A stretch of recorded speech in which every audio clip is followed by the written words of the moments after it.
mari kita lindungi anak kita peduli dengan anak kita, jangan semua diserahkan kepada misalkan sekolah, karena sekolah itu hanya butuh waktu 7 jam, sedangkan yang butuh waktu 1 hari pun kita sekarang tidak bisa mentolerir tindakan anak. Kemudian tolong bagi anak-anak yang punya HP, mohon juga dikoreksi bahwa anak itu dibesarkan dari awal itu kan dari keluarga. Ya, lalu kemudian pola asuh yang diterapkan juga dari ibu dan ayahnya. Ya, lalu pendekatan, kemudian karakter itu kan yang harus tahu itu adalah orang tuanya. Gitu.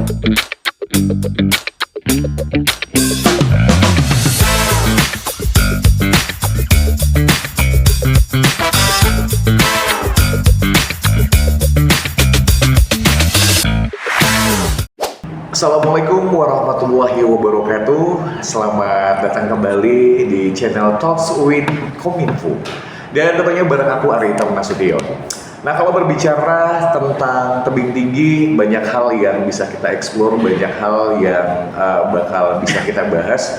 Tentunya baik itu hal-hal yang memang menjadi problem di kota tebing tinggi atau memang menjadi salah satu fokus dari pemerintah kota tebing tinggi untuk semakin meningkatkan kota tebing tinggi itu menjadi kota yang lebih baik lagi. Dan untuk kali ini ya saya tidak sendiri, tentunya ditemani oleh 2 narasumber kita. Yang pertama dari Dinas Pemberdayaan Perempuan, Perlindungan dan Pemberdayaan Masyarakat, dan ada PLT Kepala Dinas Bapak Nasib Pujianto. Apa kabar Pak? Baik, Pak. Iya, sehat Pak? Alhamdulillah. Iya, kerjaan lancar? Lancar, baik, alhamdulillah. Dan kemudian kita hadirkan juga dari Dinas Pendidikan dan Kebudayaan Kota Tebing Tinggi, ada Ibu Isma. Apa kabar Bu? Alhamdulillah, baik. Iya. Jadi kalau udah ngomongin tentang DP3PM, kemudian ada Dinas Pendidikan, pasti ini berhubungan dengan anak, dengan perempuan, kemudian juga dengan pendidikan atau juga lingkungan sekolah. Ya karena memang kita akan membahas mengenai kekerasan terhadap anak di kota tebing tinggi. Dan nanti mungkin ke Pak Nasib dulu nih Pak. Kalau berbicara tentang kekerasan terhadap anak, sebenarnya kekerasan terhadap anak ini apa sih Pak? Apakah anaknya yang keras atau gimana Pak? Baik Bang Ari, dapat kami sampaikan bahwa kekerasan terhadap itu banyak jenisnya Bang Ari. Iya. Pertama kekerasan fisik. Jadi kekerasan fisik ini seperti dilakukan hanya memukul, menendang, mendorong, mencengkram dengan keras pada tubuh. Kekerasan ini terjadi terhadap anak secara fisik umumnya dipicu oleh tingkah laku anak yang tidak disukai misalkan oleh orang tuanya. Anaknya karena nakal, rewel, suka menangis, dan hal-hal lain. Jadi kekerasan fisik itu tidak harus dipukul, tapi hanya kekerasan fisik dipukul, misalnya karena kekurangan puasan orang tua. Itulah salah satu. Ada kontak fisik gitu. Kontak fisik. Iya. Kalau yang kedua kekerasan psikis, ini yang bersifat psikologisnya, ya berarti mengancam, memanggil dengan sebutan yang memalukan, menghina, membuli, jadi untuk kegiatan yang sifatnya mengejek pun itu tidak diperkenan, itu termasuk dalam suatu tindakan kekerasan. Baru berikutnya kekerasan secara seksual. Jadi ada kegiatan misalkan memeluk yang tanpa seizin yang bersangkutan, memeraba-meraba tanpa seizin bersangkutan, maupun memaksa untuk melakukan hubungan seksual. Itu jelas melanggar norma agama maupun norma hukum ya Bang Arif. Baru kekerasan penelantaran dan eksploitasi anak. Jadi penelantaran anak itu adalah sikap atau perilaku orang tua yang tidak pernah menghiraukan bagaimana seharusnya tumbuh kembang anak itu harus diperhatikan yang bersangkutan. Itulah hal-hal yang secara umum kekerasan terhadap anak itu. Oke, kalau untuk kota tebing tinggi sendiri nih Pak, selama tahun 2024 kan artinya bahwa sebentar lagi kita akan meninggalkan tahun 2024 menuju ke tahun 2025. Nah, seperti apa nih track record kota tebing tinggi terhadap kekerasan anak di tahun 2024? Baik, di tebing tinggi khususnya sebagaimana di data Simponi kami, data Simponi ini Bang Ari ada tercatat di Mabes Polri, di Kejaksaan, di Mahkamah Agung, di tempat kami. Jadi data Simponi ini sampai dengan Oktober 2024 tercatat di kami, yang tercatat ini Bang Ari ya, di Simponi ada sebanyak 28 kasus kekerasan yang dialami oleh anak dengan jumlah korban sebanyak 33 orang. Adapun jenis tindak kekerasan yang dialami adalah 7 kekerasan fisik, 1 kekerasan psikis, 19 kasus kekerasan seksual, dan 1 kasus kekerasan penelantaran. Ini data yang resmi. Kita juga tidak tahu bagaimana dengan data yang tidak laporkan pada kami. Mungkin itu Bang Ari. Oke, hari ke Bu Isma dulu nih. Tadi jenis-jenis kekerasan salah satu disebutkan adalah kekerasan seksual nih. Nah, kita berbicara di lingkungan sekolah nih Bu. Nah, kalau sejauh ini untuk tebing tinggi sendiri gitu, di lingkungan sekolah ini seperti apa? Apakah memang ada yang mengalami kekerasan seksual baik itu pada laki-laki ataupun juga pada perempuan? Dan kira-kira ketika memang ini terjadi, apa sih dampak yang akan dialami si anak dan mungkin kira-kira pemulihannya seperti apa? Ya. Kalau kita lihat ya bahwa kekerasan, salah satu jenis daripada kekerasan ini kan termasuk kekerasan seksual ya Bang Ari gitu ya. Nah jadi sampai hari ini ya yang harus mendapat sebenarnya semua sih ya jenis kekerasan semua. Tetapi memang yang paling mendapatkan perhatian lebih itu mestinya memang kekerasan seksual ya. Nah jadi kekerasan seksual ini dominan itu dialami oleh perempuan dan anak. Gitu. Kenapa dominan dialami oleh perempuan dan anak? Karena perempuan dan anak adalah bagian terlemah. Dianggap gitu terlemah ya. Di antara, walaupun kita bilang ya sering bahwa wanita itu adalah ras terkuat gitu.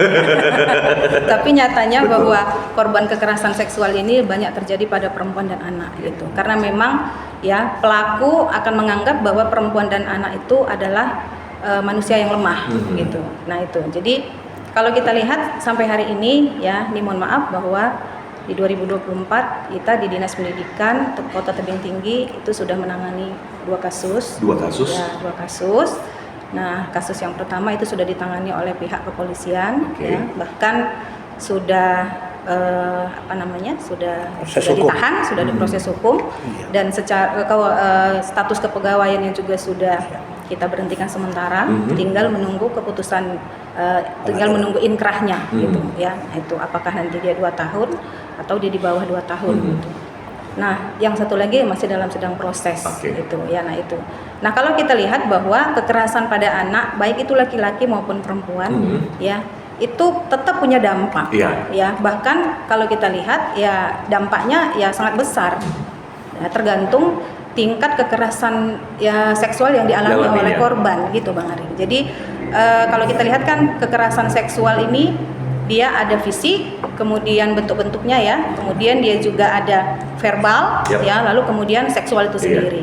Nah, jadi kita tidak mengatakan bahwa oh dia cuman diraba aja kok, gitu kan? Enggak, ya itu sudah masuk dalam kekerasan, tak masuk dalam kekerasan seksual gitu.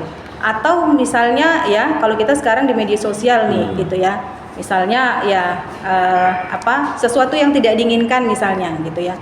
Kamu bohai sekali gitu ya. Nah, itu secara daring itu masuk dalam kekerasan seksual gitu. Atau ketika kita misalnya ada sekelompok orang verbal ya. Iya. Nah, jadi ketika kemudian ada seorang wanita kemudian berjalan di sekelompok orang atau mungkin seseorang lalu kemudian ya cewek, itu ya Bang Ari. Itu juga bagian daripada kekerasan seksual gitu. Ya, jadi itu adalah tahapan-tahapan sampai kemudian akhirnya. Tapi kan ada juga Bu, cewek yang makin gitu kan makin ini merasa sok cantik gitu. Ya. Ya.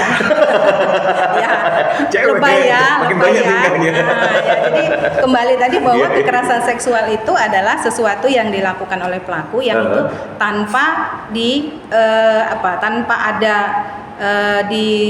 disetujui gitu atau dia merasa bahwa itu tidak semestinya seperti itu. Gitu ya. Nah, itu dilecehkan gitu ya. Nah, jadi kalau kita lihat dampaknya gitu ya, baik itu laki-laki dan perempuan, kalau kita melihat bahwa ya kalau dia tingkat kekerasannya sampai pada terjadinya hubungan seksual atau dalam tanda kutip pemerkosaan gitu ya. Nah, ini bisa sampai pada tingkat depresi gitu ya. Nah, traumatik gitu ya. Lalu kemudian juga berdampak pada sosial. Makanya kenapa kemudian kalau ada yang seperti ini kita harus disimpan nih Bang Ari gitu loh. Jangan sampai ini akhirnya kemana-mana gitu. Nah, karena memang si anak ini harus kita lindungi gitu. Nah, karena memang untuk mengembalikan traumatisnya itu ya, kita bahkan ada yang sampai traumatiknya ini dipulihkan tuh seumur hidup gitu. Nah, di konseling Pak gitu. Karena memang untuk masing-masing kita ini kan memang punya resiliensi ya gitu untuk bertahan, bagaimana kita bisa bangkit gitu ya. Tapi tidak hanya dari faktor kita sendiri gitu, lingkungan juga ya, orang-orang di sekeliling kita yang support sistem kita, lalu kemudian orang-orang yang dekat dengan kita untuk mendukung kita untuk bisa bangkit kembali. Nah, kita kan yang mengkhawatirkan korban ini tidak punya itu ya, sehingga lama gitu ya, bahkan mungkin ya sulit dia akan untuk memulihkan traumatiknya ya. Jadi antara laki-laki dan perempuan itu sama dampaknya ya. Nah, bahkan kadang-kadang kalau kita lihat laki-laki itu lebih tinggi dampaknya. Kenapa? Karena ini bisa berakibat dia akan menjadi satu saat ketika ini tidak selesai traumatiknya, dia juga akan menjadi pelaku gitu loh, dengan kondisi-kondisi yang itu nggak selesai gitu ya. Bahkan kalau kita lihat ya, seperti yang kasus sebelumnya yang itu sudah ditangani, sudah diproses hukum, kalau kita lihat dia punya istri, masih muda gitu loh, punya anak gitu. Nah, jadi kita memang secara kita belum kita asesmen karena memang sudah ditangani gitu ya oleh pihak yang berwajib, maka kita tidak ranah kita lagi untuk mengasesmen itu kenapa dia sampai seperti itu. Nah, itu. Jadi kalau dampaknya itu bisa sampai pada tingkat yang parah gitu ya. Itu tergantung pada bagaimana korban mendapatkan perlakuan pelecehan seksual tadi gitu. Kalau dia misalnya bukan masih sih sebenarnya ya, dalam kategori diraba misalnya gitu ya. Nah kalau kemudian dipisum belum sampai pada ada kerusakan gitu ya, sampai pada hubungan intim gitu ya, maka ini masih lebih mudah untuk untuk mengembalikan atau untuk mengkonselingnya sudah lebih mudah gitu. Tapi kalau yang sudah sampai tingkat di pemerkosaan, nah ini yang butuh betul-betul untuk ditrauma, betul-betul dibutuh untuk dipulihkan ya, supaya dia tidak sampai, bahkan kadang kalau tidak selesai kan sampai pada tingkat dia bunuh diri. Nah, itu dia. Ada kembali ke Pak Nasib nih Pak, artinya tadi juga sudah dijelaskan sama Bu Isma bahwa dampak-dampak kemungkinan yang bisa terjadi. Tapi kalau fakta di lapangan Pak, dari kasus yang terjadi di Kota Tebing Tinggi, seperti apa nih Pak dampak yang dialami oleh anak-anak yang mengalami kekerasan nih Pak? Baik Bang Ari, banyak dampak yang dialami anak-anak setelah kami lakukan asesmen. Dia ada beberapa dampak, misalkan gangguan emosional. Jadi anak yang mengalami kekerasan itu umumnya emosinya nggak stabil, jadinya suka dia merasa sedih, merasa marah, sulit, karena dia akan berpikiran terus terhadap apa yang dialaminya. Kemudian dia kurang percaya diri. Karena minder, dia minder. Kalau bahasa hari-harinya dia kurang percaya diri, karena kita lihat kasus-kasus misalkan anak yang dibully itu bahkan ada seperti ada ibu, kalau lama penanganan bisa mengakibatkan bunuh diri atau segala macam. Kemudian dampak secara sosial, mungkin dia tidak akan berani keluar lingkungan. Karena mungkin menjudge dia bahwa dia seperti ini segala macam kan gitu Bang. Masih banyak dampak yang dialami seseorang bila terjadi tindak kekerasan seksual sebagaimana yang disampaikan oleh Ibu Isma tadi. Karena kalau dampak kekerasan seksual ini sudah pasti harga diri dia itu kan pasti akan jatuh ya Pak. Itu artinya bahwa tingkat yang paling parah ya. Paling parah. Memang kekerasan seksual dan paling parah. Dan pelaku pelakunya pun umumnya setelah kami tangani selama ini, umumnya mereka pada saat waktu kecil atau pernah mengalami seperti seperti dibilang Bu Isma tadi ya. iya, seperti yang dibilang itu tadi pas. Mereka yang awalnya kecil jadi korban, ternyata ketika mereka dewasa justru menjadi pelaku. Nah, dari sekian kasus yang telah kami asesmen, umumnya seperti itu. Seperti itu ya Pak. Seperti itu. Jadi dia tadinya jadi korban, terakhir dia menjadi pelaku, termasuk kasus-kasus yang terakhir terjadi. Oke. Atau mungkin punya tips nggak sih Pak? Maksudnya gimana caranya supaya kekerasan terhadap anak ini tuh bisa paling tidak diminimalisir gitu. Jadi kadang-kadang juga mungkin apa ya? Ini juga peran orang tua sangat penting. Ya. Gitu bahwa untuk bisa sama-sama menjaga anak yang memang ini menjadi aset yang bakal menjadi generasi penerus di masa yang akan datang. Jadi kalau kita berbicara mengenai gimana nih Pak paling tidak untuk bisa menjaga si anak ini terhindar dari yang namanya kekerasan terhadap anak nih Pak. Baik, yang pertama sebagaimana Bang Ari katakan memang keluarga lah yang paling inti untuk dapat mencegah si anak ini terjadinya hal-hal yang bisa mengalami kepada yang bersangkutan, karena dia seharusnya setiap hari berinteraksi dengan orang tuanya. Jadi orang tua pun seharusnya mendidik anak ya jangan terlalu seperti mungkin ada yang terlampau kaku. Tapi memang zaman anak sekarang kan main HP segala macam Pak. Jadi orang tua lah yang paling utama. Kalau di sekolah kan kami juga baru-baru ini bekerja sama dengan Dinas Pendidikan, di sekolah pun sudah dibentuk TPPK ya Bu ya, tim penanggulangan pencegahan kekerasan, terutama bully ya Bu ya. Kami setelah berkolaborasi dengan Dinas Pendidikan pada waktu itu, jadi di Dinas Pendidikan Satuan Pendidikan pun sekarang sudah dibentuk tim itu yang untuk monitoring bagi anak-anak yang korban bully. Ketiga, tip untuk mencegah ini jika terjadi hal-hal yang memang betul-betul terjadi tindak kekerasan ini, silakan hubungi kami juga Pak, bisa, karena memang kami memiliki UPTD yang setiap jam bergerak untuk tidak menunggu laporan tapi akan menjemput korban. Jadi semua yang ada di tebing tinggi ini insya Allah telah kami lakukan. Jika ada laporan langsung kami asesmen dan tim dari UPTD bergerak untuk menjangkau di mana posisinya domisili yang bersangkutan. Ada kembali ke Bu Isma. Kalau kita lebih spesifik berbicara mengenai kekerasan seksual, tipsnya gimana juga nih untuk bisa menghindari atau paling tidak anak-anak ini terhindar dari yang namanya kekerasan seksual gitu. Ya. Baik Bang Ari.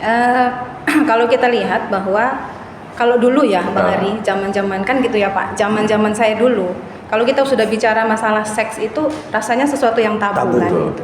Tapi hari ini itu edukasi seks itu harus Pak Ari. Iya. Gitu. Sex education. Ya edukasi, seks edukasi, education ya. Nah, jadi kalau kita melihat bahwa banyak masih anak-anak kita itu yang tidak paham mana bagian daerah yang disentuh dan mana bagian yang tidak disentuh. Nah, ini memang harus kita berikan. Jadi kita hari ini untuk di bulan-bulan ini kita sudah Bang Ari, kita sudah turun ke sekolah bersama dengan BKPSDM gitu ya.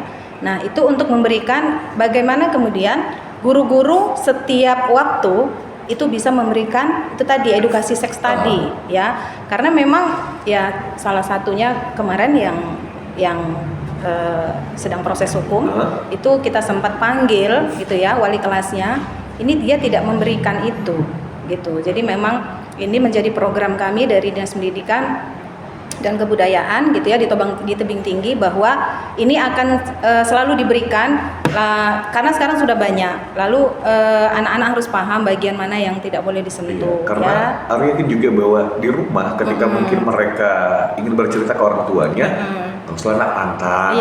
Jadi hal-hal seperti itu juga akhirnya membuat si anak takutnya salah mendapat informasi dari orang yang salah. Gitu kan. Jadi mungkin pemerintah melalui program ini dari sekolah, karena kan kalau anak-anak udah guru yang menyampaikan itu pasti udah benar gitu. Dan memang menyampaikan pun itu kan nggak bisa sekali aja, harus berulang. Namanya mengingatkan itu kan harus berulang gitu ya. Nah, jadi itu sampai hari ini anak-anak gitu ya, itu masih banyak anak-anak kita yang belum paham, misalnya gitu ya, daerah mana yang tidak boleh sentuh, dada, kemaluan gitu ya, bokong gitu.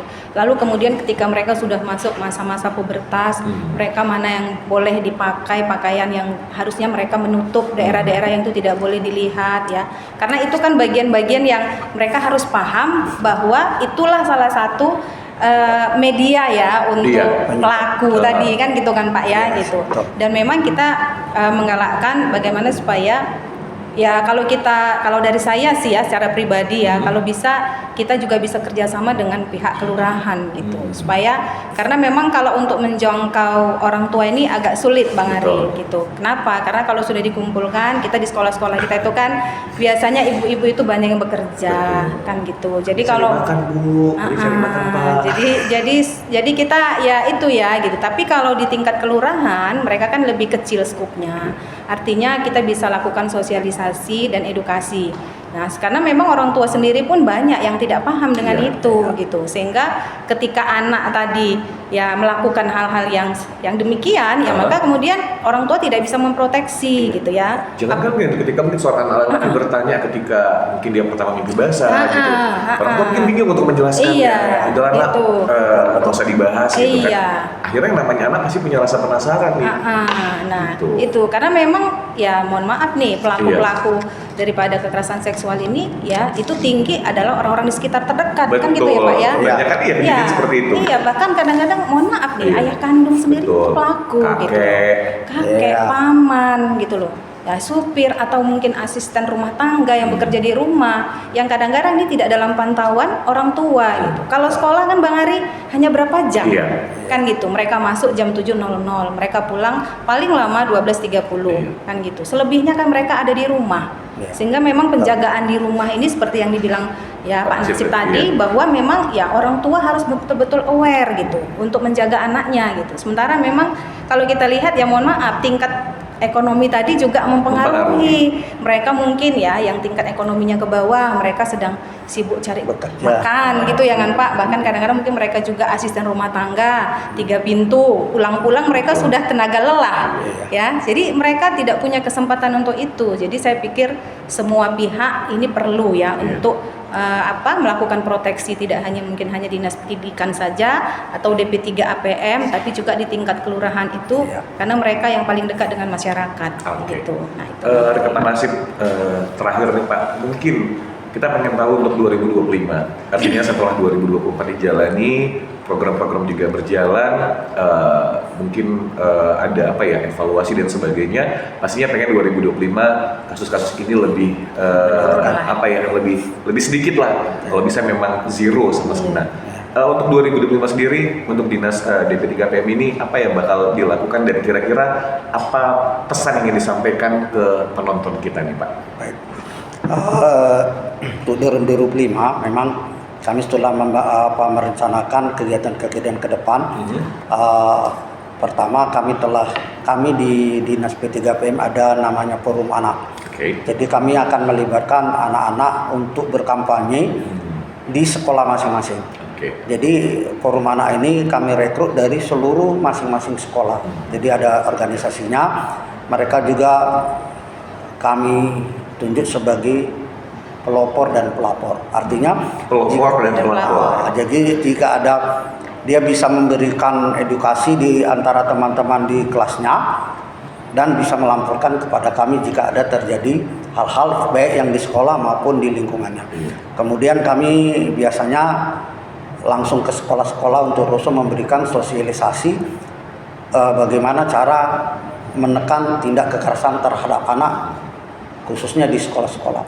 Juga kami ada kader-kader kami di lingkungan masyarakat, PATBM istilahnya. Jadi kalau ada hal-hal yang berkaitan dengan tindakan kekerasan yang ada di lingkungan dapat langsung sampaikan kepada kami untuk segera kami laksanakan pencegahannya Pak. Memang untuk Kota Layak Anak kita ada di kami Pak, yang ingin mewujudkan Kota Layak ini Pak. Memang kendalanya memang masih banyak. Betul. Tapi masih banyak PR-nya ya Pak ya. Banyak, karena Kota Layak ini memang banyak indikator dan diperlukan kerjasama dari masing-masing OPD dan lingkungan. karena nggak bisa kami juga menjadi Sendiri. tugas kami sendiri karena kami pasti berkaitan dengan sekolah, kayak mana untuk sekolah ramah anak segala macam Pak Ari.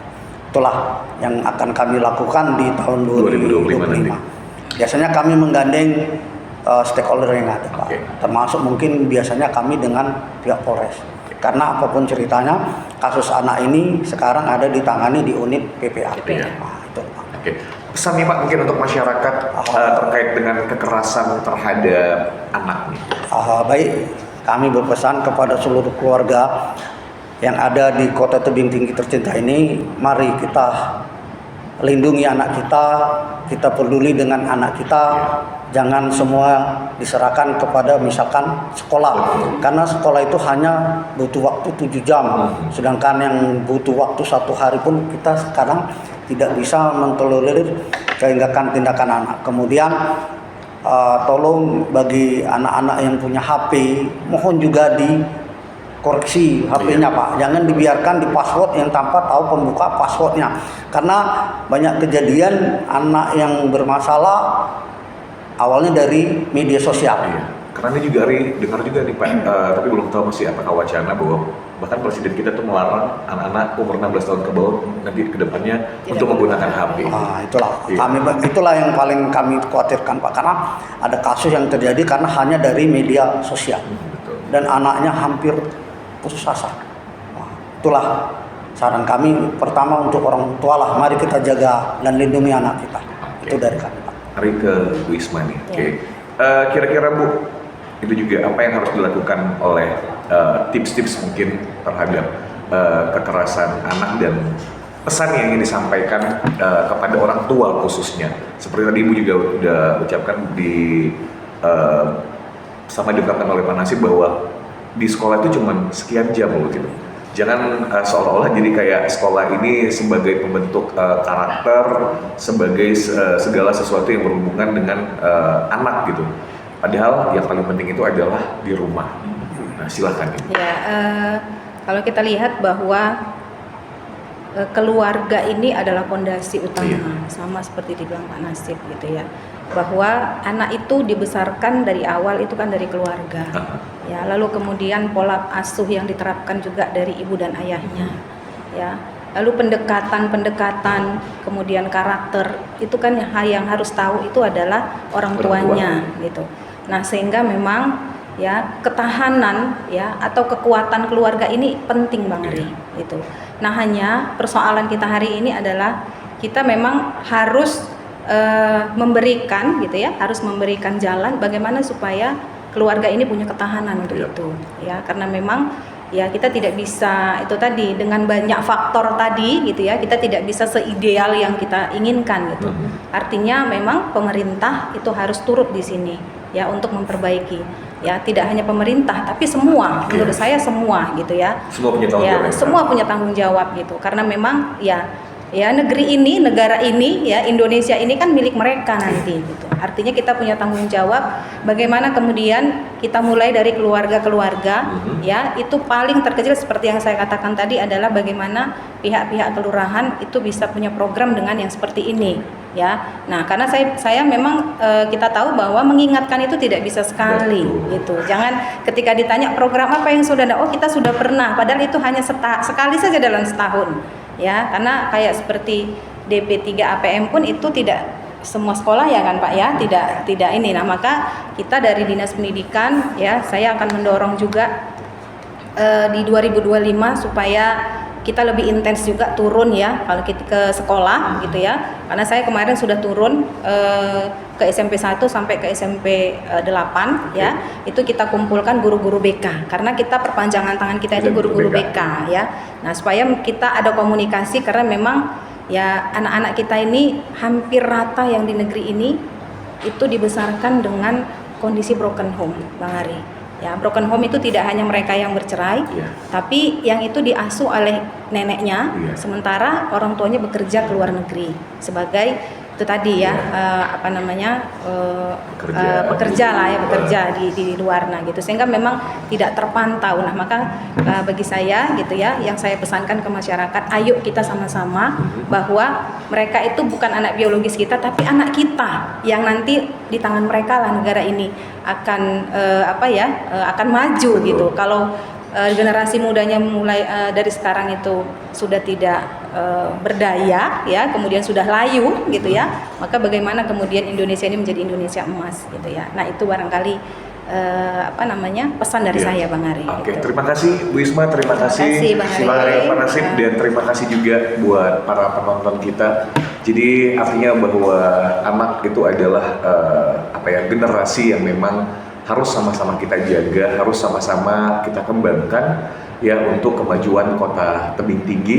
Dan mudah-mudahan dengan tayangan ini bisa menyadarkan, memberikan inspirasi buat masyarakat, khususnya buat para orang tua, bahwa ayo sama-sama kita menjaga anak kita terutama dari kekerasan, baik itu kekerasan fisik, kekerasan seksual, bahkan juga mungkin sebagai bentuk mendidik anak di rumah ini juga mungkin perlu dirubah supaya mental anak kedepannya juga akan semakin baik, dan apa yang kita harapkan dari anak ini benar-benar bisa tercapai kedepannya.